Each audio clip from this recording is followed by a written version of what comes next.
marche du monde. Choisis la pilule bleue et tout s'arrête. Youssef Indy. Choisis la pilule rouge, tu restes au pays des merveilles. La marche du monde. Chers amis auditeurs, bienvenue sur ERFM. Vous écoutez le 8e épisode de La Marche du Monde et je suis bien entendu en compagnie de Youssef Indy. Youssef, salut à toi. Salut Yann, bonjour à tous. Pour ce 8e épisode, Youssef, nous allons traiter du mouvement LGBT et du féminisme, mouvement qui opère tel un tsunami dans nos sociétés occidentales, formulaire administratif pour lesquels on a remplacé père et mère par parents parents d'eux, la culture via les films, notamment les franchises comme Disney, Marvel, où les personnages se questionnent sur le genre ou sont même ouvertement homosexuels. Disney qui était pourtant une franchise conservatrice qui a complètement changé de braquet pour s'ouvrir au libéralisme libertaire. Nous pouvons également citer les associations LGBT qui viennent faire du prosélytisme dans nos collèges et nos lycées. Dans la publicité, c'est la même.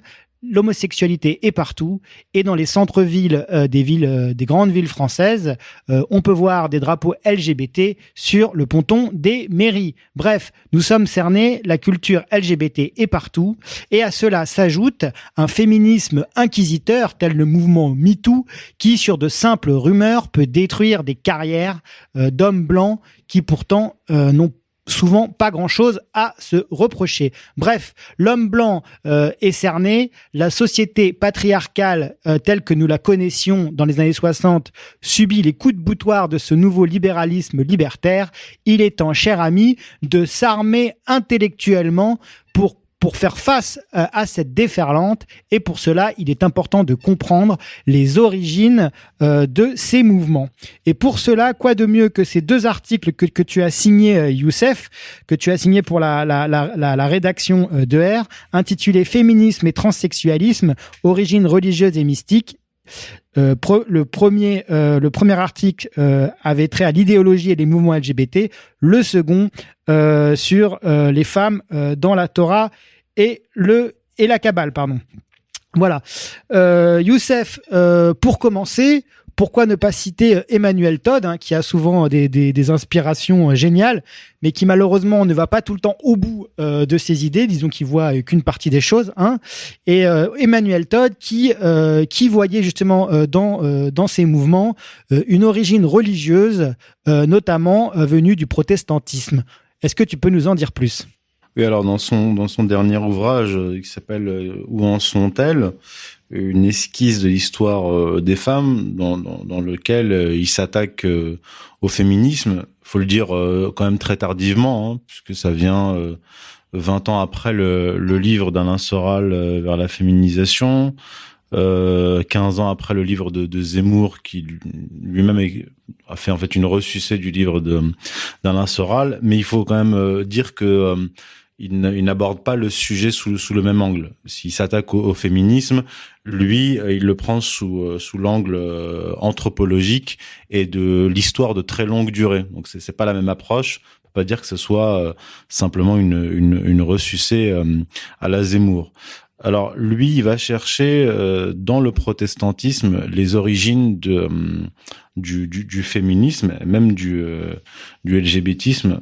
Et lui, ce qu'il explique, c'est que ce qu'il voit en fait, c'est que le LGBTisme, le féminisme, va se développer essentiellement dans le monde protestant anglo-américain. Et c'est un monde qui, contrairement à ce qu'on peut croire, donc le monde protestant n'est pas du tout un monde féministe. C'est un monde patricentré où l'homme est mis en avant, la femme plutôt mise en retrait. C'est peu dire. Et on est en fait sur le modèle de la Bible hébraïque. Alors ça, Todd le voit aussi. Il voit que de toute façon, le protestantisme, que ce soit le luthérianisme ou le calvinisme et les différentes branches qui vont succéder, sont un recul, un retour à la Bible hébraïque et un éloignement vis-à-vis des évangiles. En fait, dans la Bible hébraïque, la Torah, dans la Genèse, on a bien sûr le récit de la création et de la création d'Ève qui est la responsable du premier péché dont s'est rendu coupable Adam.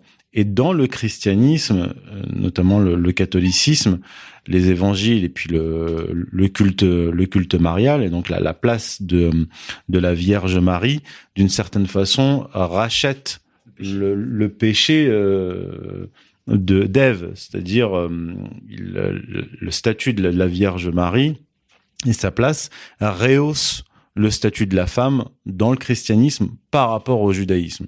Alors, Emmanuel Todd ne parle pas de judaïsme, mais il évoque bien sûr la Bible hébraïque comme étant la source du patricentrisme du protestantisme. Et donc, ce qu'il explique, c'est que le féminisme est une réaction au sein du monde protestant, anglo-américain, à ce patricentrisme protestant. Voilà une des thèses avancées dans son livre. Oui, d'ailleurs, il y a deux versions de la création dans la Torah, celle de Elohim et celle qui est plutôt yaviste, où effectivement la conception de la femme est pour le moins. Oui, alors ça c'est quelque chose effectivement dont les gens ne sont pas familiers. C'est que quand vous ouvrez la Torah, la Genèse, mais tous les livres de la Torah, c'est un seul et même livre que vous lisez, mais vous avez différentes versions des mêmes récits. Je vais pas rentrer dans les détails techniques, mais on appelle ça le doublet, c'est-à-dire la même histoire racontée par deux scribes ou deux groupes de scribes différents, et ces deux histoires vont être ensuite fusionnées en un seul livre, et puis il va y avoir deux autres versions qui vont être écrites. Et vous avez donc ce doublet qui se distingue, que les spécialistes distinguent par la version yaviste et la version élohiste, c'est-à-dire la version dans laquelle Dieu est appelé Yahvé et la version dans laquelle Dieu est appelé Elohim. Et si vous prenez la Genèse, donc le récit de la création, comme les autres récits, y compris le récit du déluge, vous avez deux versions de la même histoire, au moins.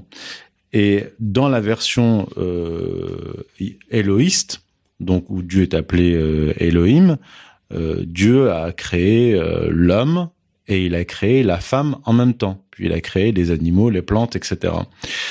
Alors que dans la version yaviste, il crée l'homme, il crée les animaux.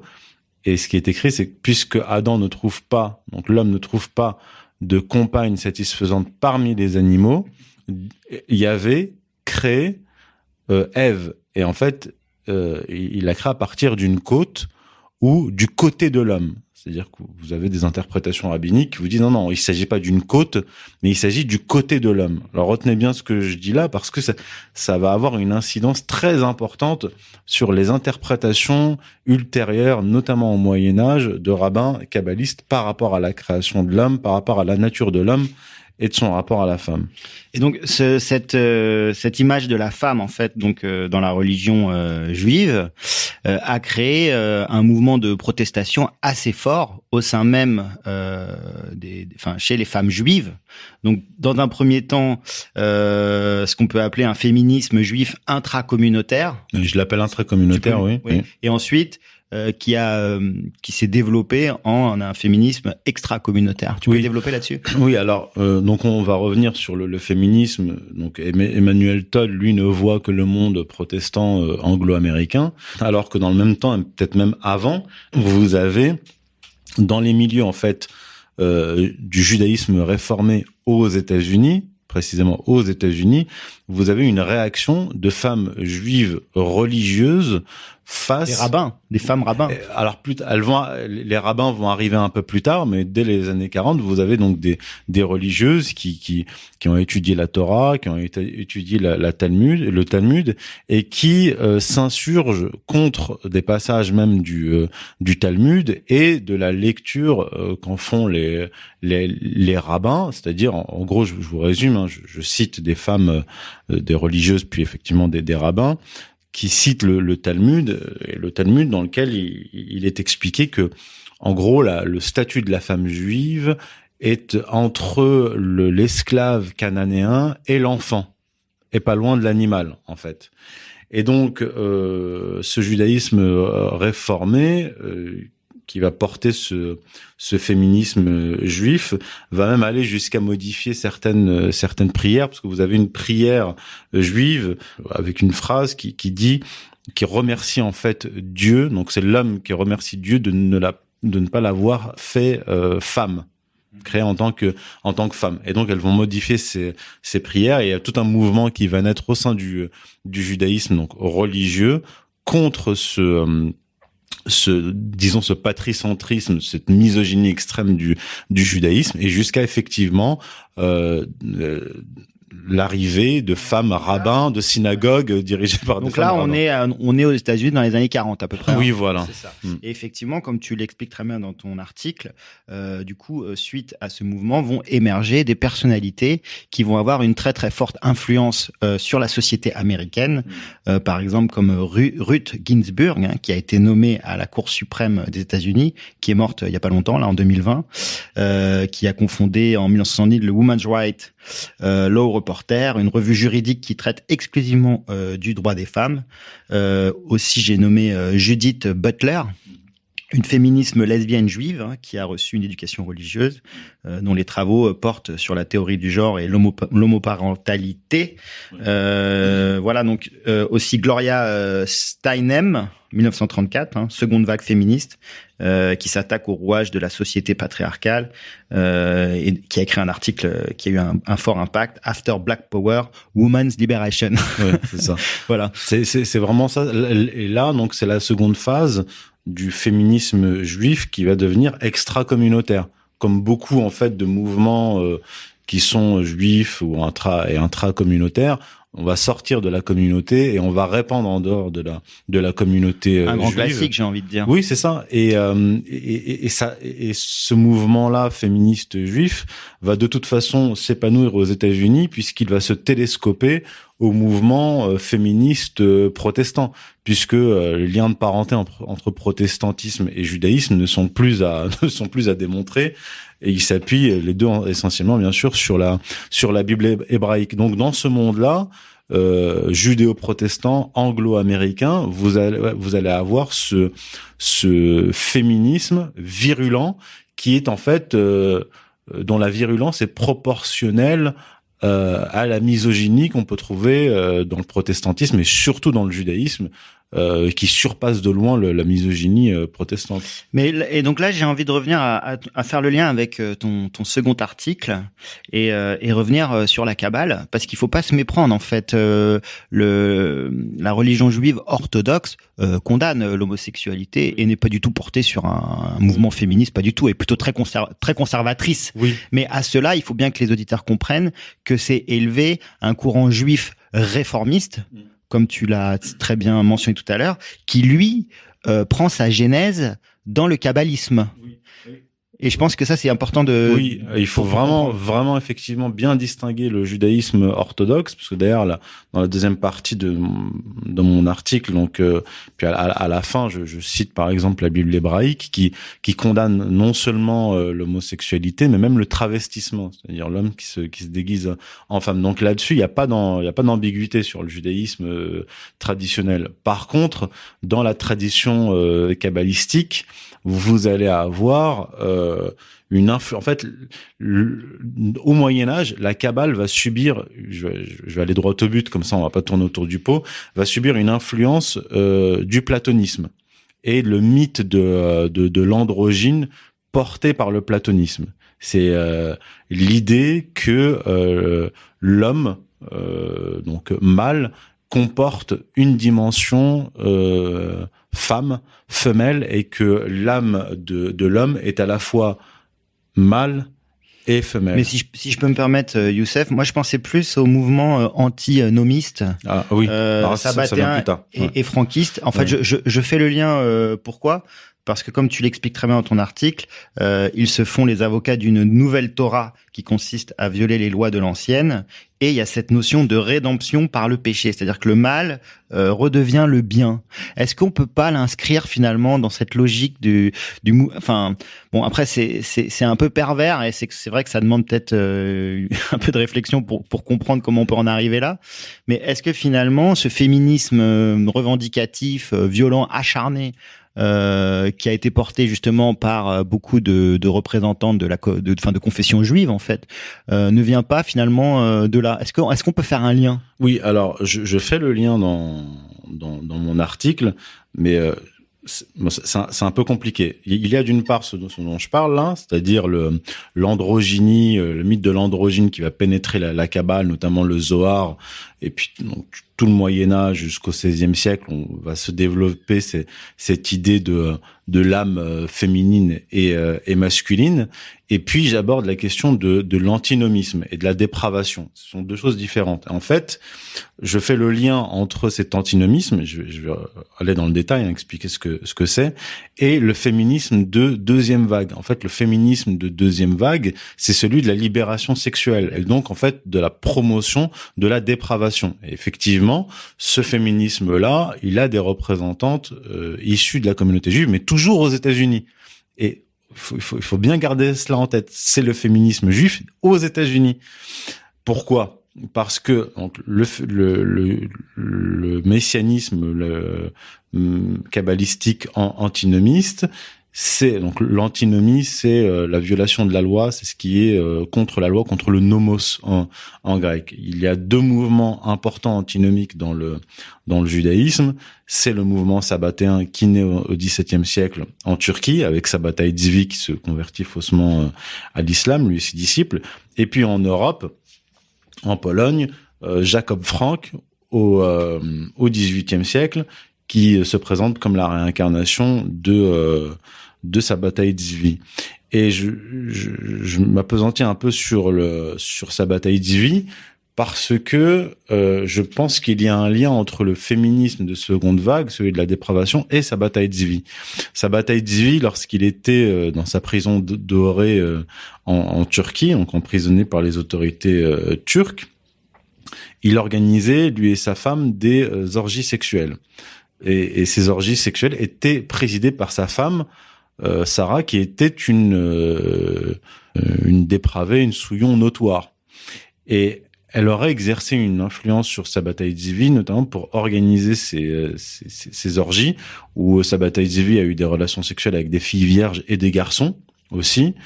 Il aurait eu une influence, subi une influence de sa femme, qui, elle, voyait dans l'avènement du Messie, pas seulement la délivrance des hommes juifs qui subissent la loi, mais aussi la délivrance de la femme qui est soumise à son mari. C'est-à-dire que là encore, on a, en fait, l'antinomisme est aussi une réaction au judaïsme orthodoxe et ses 613 mitzvot et le statut de la femme qui est extrêmement bas. C'est une réaction totalement opposée, tout aussi en fait extrême que la rigueur du judaïsme orthodoxe. Puis ce sabbataïsme va se poursuivre avec le franquisme. Et on va voir le lien avec les États-Unis. Au XVIIIe siècle, donc les franquistes se convertissent faussement au catholicisme, mais pas tous.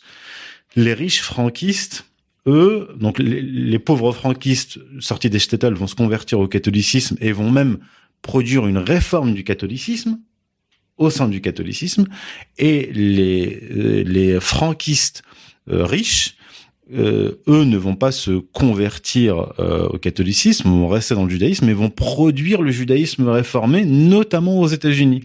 Et vous allez avoir des familles importantes du judaïsme réformé aux États-Unis, dont je cite par exemple Louis Brandeis, qui était président donc de la Cour suprême aux États-Unis, Louis Brandeis, qui est issu de la grande famille Brandeis, qui est une famille franquiste. Et c'est justement aux États-Unis que va se développer ce donc judaïsme réformé d'origine franquiste et ce féminisme issu de ce judaïsme réformé qui va promouvoir notamment le féminisme de deuxième vague, qui est celui de la dépravation. Et en fait, on parle en Occident de la libération de la femme, mais on en parle comme dans la tradition juive réformée, c'est-à-dire ce n'est pas en réalité une libération, mais c'est une dépravation.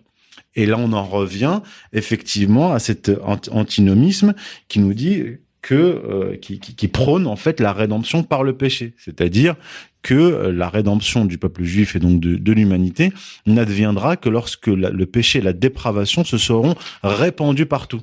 Donc il y a un lien effectivement entre la promotion de ce féminisme qu'on peut appeler le féminisme de dépravation de seconde vague et ce messianisme.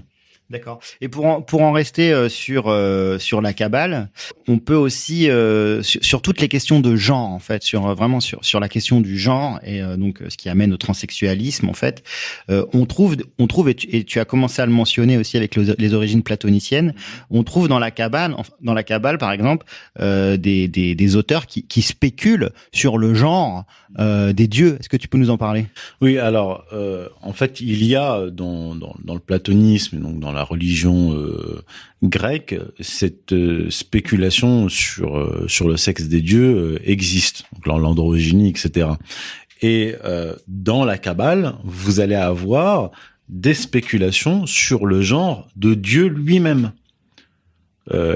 Quand par exemple il est dit dans la Genèse que Dieu créa Adam à son image, les kabbalistes nous disent qu'en fait Adam a un double genre et c'est pour ça que Ève est tirée de son côté, c'est-à-dire qu'en fait Adam contenait selon les kabbalistes les deux sexes et c'est pour ça qu'on a pu tirer d'Adam Ève qui est sa partie féminine et donc ils en déduisent donc syllogisme d'une certaine façon, si Dieu a créé Adam à son image, c'est que Dieu, du point de vue des kabbalistes, a les deux sexes, est à la fois mâle et femelle. Et en fait, c'est une des conséquences du problème que pose l'anthropomorphie dans la Bible hébraïque, puisque dans la Bible hébraïque, Yahvé est dépeint comme un Dieu anthropomorphe. C'est-à-dire qui se déplace, qui descend, qui tend l'oreille pour entendre, qui crée l'homme puis qui se repentit d'avoir créé l'homme. On voit avec notamment le passage sur le déluge. Donc c'est un Dieu anthropomorphe. À partir de là, ça va avoir des conséquences catastrophique sur le plan théologique, avec au 1er, 2e, 3e siècle des kabbalistes qui vont se lancer dans la mesure du corps de Dieu, et donc jusqu'au Moyen-Âge, sous influence platonicienne, des spéculations sur le genre de Dieu. Mais d'ailleurs, théories qui sont reprises donc aujourd'hui par des femmes rabbins, des intellectuelles juives comme Rita Gross, Margaret Weining, qui spéculent, enfin qui avancent l'idée que Dieu est une femme. Oui, c'est ça. Et cela part effectivement de l'interprétation kabbalistique du Moyen Âge sous influence platonicienne. Je vais vous citer donc un philosophe du IVe siècle qui était un néoplatonicien, Proclus, qui avait attribué cette forme de bisexualité aux dieux. Donc il dit « Chez les dieux, les deux sexes se compénètrent si bien que le même peut être dit mâle et femelle, comme le soleil, Hermès et d'autres encore. » Dans le commentaire sur le Timée. Et vous avez le Gaon de Vilna, qui est un célèbre kabbaliste juif de la fin du XVIIIe siècle, qui écrit « Mâle et femelle comprennent chacun mâle et femelle ». Donc en fait, on part de cette idée platonicienne et néo-platonicienne qui attribue deux sexes aux dieux pour en arriver à la conclusion que l'homme, lui aussi, a deux sexes. Oui, et c'est comme ce que avance le rabbin Jacob Koppel au Xe siècle, c'est-à-dire quand il parle de coprésence de principes sexuels dans chaque individu. Oui. C'est toujours la même idée. Oui, c'est l'idée. Donc eux, ils vont plus loin parce que ainsi, ils vont justifier l'homosexualité. C'est vraiment la genèse de la théorie du genre, en fait. Oui, bien sûr, parce qu'ils vont justifier sur le plan théologique l'homosexualité. Ils vont dire, les kabbalistes, qu'en fait, ce qui attire l'homme chez une femme, ce n'est pas sa dimension féminine, mais c'est la dimension masculine de l'âme de la femme. Et vice-versa, ce qui va attirer la femme chez l'homme, ce n'est pas le côté masculin, mais c'est le côté féminin de l'âme masculine. Mais l'idée centrale de la théorie du genre aujourd'hui, c'est de dire que finalement, on ne naît pas homme ou femme, on le devient. Donc on essaye de remplacer en fait l'appartenance biologique par une construction sociale. Est-ce que ça déjà c'était écrit est-ce que c'est déjà quelque chose qu'on pouvait trouver dans la Kabbale? Oui, alors les kabbalistes vont vous dire l'âme en fait originellement avant de descendre disons dans le ventre de la mère a les deux principes, c'est-à-dire les deux principes masculin et féminin. Et c'est avant de descendre que l'âme se divise, se sépare en fait en deux. Mais les kabbalistes vont dire, bien que cette âme soit issue d'une séparation entre mâle et femelle, si c'est une âme mâle qui descend dans le corps de l'enfant, elle contient toujours cette dimension féminine. Donc en fait, la théorie du genre actuellement, c'est cela, c'est de dire, tu es physiquement un garçon, tu crois que tu es un garçon, mais peut-être que tu es une âme féminine, parce que les kabbalistes nous disent aussi, et là ça va arriver avec Isaac Luria et son élève Chaim Vital, c'est l'idée qu'un homme, un corps d'homme, peut contenir une âme totalement féminine, parce que par punition, donc là on est dans la transmigration des âmes, et en fait on n'est pas loin de l'idée hindoue, dans le sens où c'est une punition faite à un homme dans sa vie, qui dans sa vie antérieure a eu des pratiques homosexuelles. Donc l'homosexuel va être puni, et donc son âme va devenir une âme féminine qui va rentrer dans le corps d'un homme. Et donc, on en arrive à la théorie du genre, c'est-à-dire, tu es un garçon, mais en fait, ton âme est féminine. Et donc, tu vas, par des opérations et manipulation des hormones, remédier corporellement à cette contradiction comme une réincarnation, mais au sein de sa propre vie, quoi, pendant sa propre vie. Oui, puis disons une réincarnation qui a foiré d'une certaine façon, puisqu'il faut modifier le corps pour qu'il soit en adéquation avec l'âme. C'est cette idée-là. Et effectivement, ces idées LGBT, on les retrouve très nettement dans la Kabbale, plus encore que dans le platonisme, puisque la Kabbale veut vraiment pousser, disons, le bouchon théologique théorique là-dessus. Donc tu parles d'Isaac Luria en fait, donc un kabbaliste célèbre, c'est ça, oui, très important, du XVIe siècle. Hein, oui, de Safed, qui est un des plus grands kabbalistes de l'histoire de la Kabbale. Et ce qu'on peut noter, c'est qu'il a un disciple, Chaim Vital, qui est connu pour être le père théorique de la gestation pour autrui, la GPA. Donc tout ça finalement semble assez logique. Moi, c'est comme ça que je l'interprète, c'est-à-dire que Chaim Vital, il va développer l'idée que il y a un couple. Voilà, prenons un couple, hein, un homme et une femme. Ce couple-là ne peut pas avoir d'enfants. Alors, il parle pas oui, c'est une stérilité, disons. Et Chaim Vital va aller chercher la cause dans l'âme de la femme. C'est-à-dire qu'il va dire que c'est une âme d'homme qui est dans le corps de la femme. Voilà. Je me suis trompé tout à l'heure quand j'ai dit l'âme change. En fait, non, c'est l'âme d'un homme homosexuel qui va transmigrer dans le corps d'une femme dans la vie suivante. Hein. C'est ça que je voulais dire. Donc, un homme est marié avec une femme qui a une âme d'homme. Par conséquent, ils ne peuvent pas avoir d'enfants.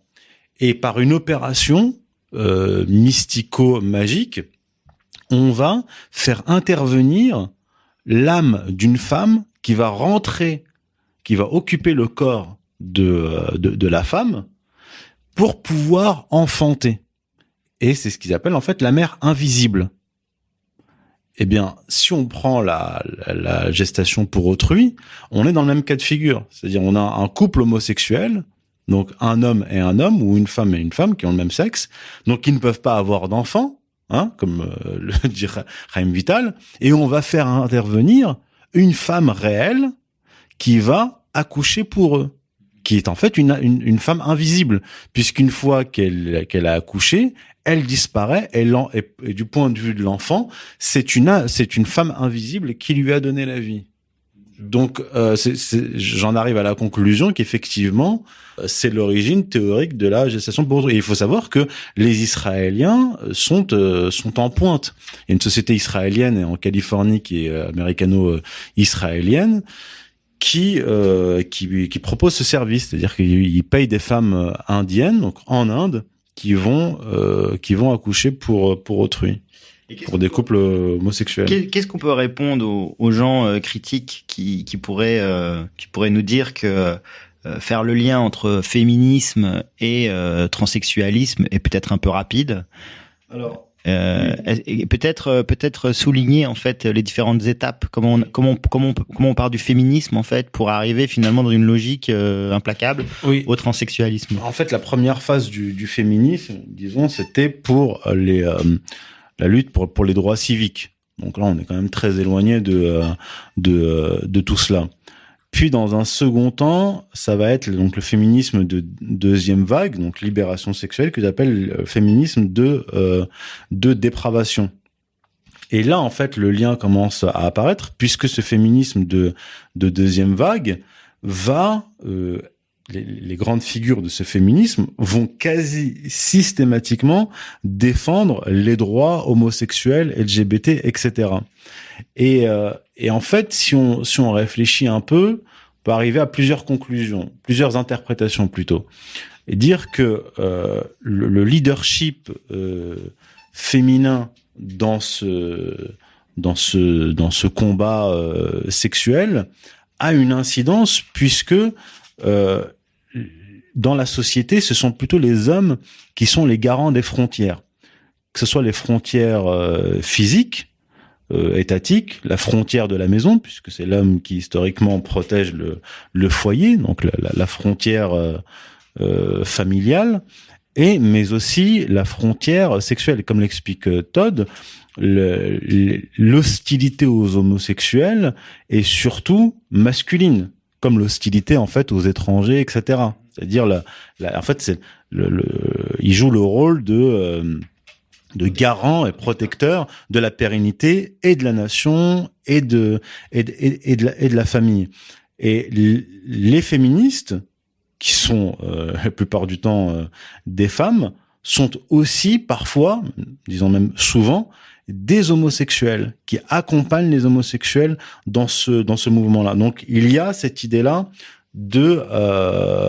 d'abolition de la frontière et des limites, donc de la loi en fait, parce que celui aussi qui est garant de la loi et de la loi naturelle, c'est historiquement l'homme. Et puis on peut aller plus loin en se disant mais puisque le LGBTisme c'est aussi l'idée que l'âme est double, donc si elle est double, elle est aussi féminine.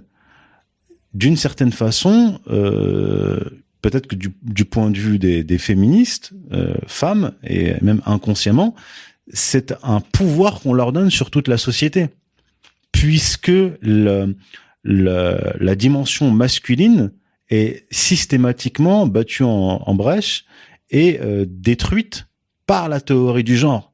Donc le LGBTisme, on peut le voir aussi comme un panféminisme d'une certaine façon. Je pense que c'est faux, hein, mais de leur point de vue, ça peut être l'idée de l'hégémonie féminine dans les cœurs, mais aussi les corps. Et je pense que ça peut être une interprétation de cette surreprésentation des femmes, mais aussi des homosexuels. Mais du point de vue homosexuel, masculin, c'est aussi la négation de la femme. Et donc, au bout du compte, on est dans une société d'indifférenciation, c'est ça, totalement liquide. Parce que si la dimension masculine disparaît, la dimension féminine aussi, d'une certaine façon, disparaît. En fait, on nie la complémentarité, donc dans un premier temps biologique entre un homme et une femme, qui amène en fait à nier la complémentarité qu'il peut y avoir culturellement, d'un point de vue sociétal, entre un homme et une femme, en fait. Oui. Voilà. Donc, et on en arrive à la société liquide. Voilà, c'est ça. C'est-à-dire la société de l'indifférenciation, où il n'y a plus ni homme ni femme, parce que s'il y a les deux dans un même corps, d'une certaine façon, il s'annule. Et j'en arrive à la conclusion eschatologique qu'effectivement, la société de l'indifférenciation, qu'on peut appeler aussi le similarisme, c'est-à-dire la promotion de la similitude entre l'homme et la femme, c'est une société qui est démoniaque, puisque Dieu a créé la société, la famille, et donc avec une loi naturelle et un certain ordre, qui fonctionne par complémentarité et opposition entre l'homme et la femme. Mais l'indifférenciation, c'est donc la destruction de l'ordre divin et de la destruction de la société, du corps et de l'âme. Et si on regarde les chiffres, par exemple, on voit dans les chiffres des suicides une surreprésentation des homosexuels et encore plus des transsexuels chez les jeunes qui se suicident. Et même les adultes. Donc c'est véritablement en fait une idéologie qui est mortifère, destructrice. Ça me fait penser à la fin du film La Passion du Christ que tu mentionnes dans ton article, hein, où le diable est représenté par une femme androgyne. Mais même au tout début, quand ça se passe sur le mont des Oliviers, on voit le Christ en train de prier et on voit le diable, donc Satan, et c'est un être androgyne. On ne sait pas s'il est homme ou femme. Et je pense que ça a été très bien vu par Mel Gibson, puisque le diable, effectivement, représente l'indifférenciation et donc la destruction. D'accord. J'ai envie de revenir sur ces mouvements qui ont porté donc l'homosexualisme, c'est-à-dire la promotion de l'homosexualité et en France. Donc en France, ça a commencé à peu près en mai 68, hein, où il y a beaucoup de personnalités qui ont fait leur coming out gay. Et tu mentionnes une association, la Maison des Amis, Beit Averim, si je prononce bien. Et alors, c'est pas qu'on fait une fixette sur le judaïsme, mais je trouve que ce qui est intéressant, en fait, c'est de voir comment le communautarisme juif, en fait, a été pris en exemple par ce nouveau communautarisme LGBT et en fait qui a trouvé sa source au tout début au sein de la communauté juive. Donc je mentionnais cette association. On peut parler d'un communautarisme dans le communautarisme, en fait.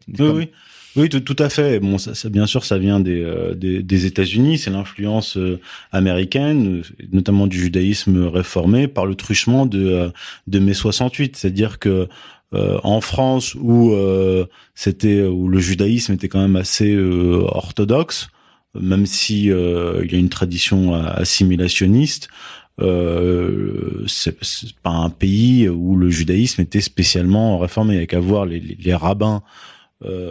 Les grands rabbins de France, il n'y a que le dernier, Chaim Korsia, qui est qu'on peut qualifier de rabbin libéral. Mais jusqu'avant lui, c'était des rabbins de la tradition orthodoxe. Et effectivement, à partir des années 70, va naître cette maison des amis qui est à la fois juive et homosexuelle. Et effectivement, à partir de mai 68 et après mai 68, vont se télescoper ces deux communautarismes, à la fois gays et homosexuels, et qui ne s'excluent pas forcément. Il y a qu'à voir le quartier du Marais à Paris, où cohabitent des juifs orthodoxes. Mais dans beaucoup de capitales, occidentales, c'est le cas. Hein. J'invite les gens à faire leurs recherches eux-mêmes. C'est quelque chose que j'ai constaté, c'est que dans tous les centres des capitales européennes, mais même aux États-Unis, hein, c'est vrai que le quartier juif jouxte le quartier homosexuel. Oui. Il y a peut-être une réflexion sociologique à avoir, mais symboliquement, ça traduit bien ce que j'expliquais, c'est-à-dire que le mouvement homosexuel et même LGBT au sein du monde juif est né en réaction au judaïsme orthodoxe. Même si on prend la tradition kabbalistique, etc., c'est quand même une tradition qui originellement était se distinguer de la tradition orthodoxe. Mais la Kabbale, le kabbalisme, a fini par pénétrer l'orthodoxie, y compris ces concepts. Et on le voit même avec les femmes rabbins et les synagogues tenues par des femmes rabbins ou même des hommes rabbins homosexuels. C'est-à-dire que on s'oppose d'une certaine façon à l'orthodoxie, mais on s'inscrit quand même formellement dans la tradition orthodoxe juive. Et on peut aller plus loin.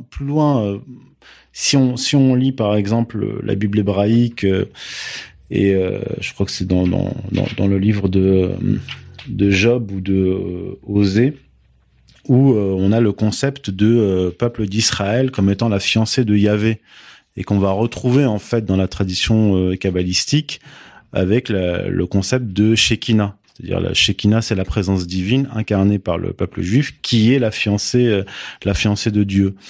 Et donc je le mentionne dans mon article, c'est, comme je le disais, l'anthropomorphisme de la Bible hébraïque, donc qui réduit Dieu à un être anthropomorphe, va conduire à toutes les conséquences, comme dans les religions païennes, qu'induit cet anthropomorphisme. C'est-à-dire, il est un homme, il peut être une femme, il se marie avec son propre peuple, et il y a une relation qui est particulièrement malsaine qu'entretient le peuple juif avec Yahvé, qui, je le rappelle, dans l'Antiquité, avait une parèdre, c'est-à-dire une compagne qui s'appelait Ashéra, qui est en fait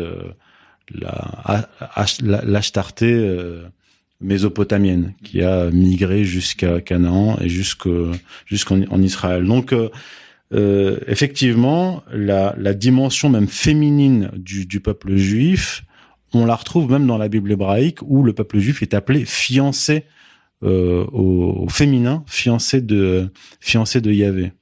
Et dans ton article, donc tu listes des personnalités juives qui ont eu une influence considérable sur la société américaine. Hein. Tu parles de Jazz Jennings, Barney Frank, Tony Kushner, Abby Stein, Laurie Kramer, Tony Zeger.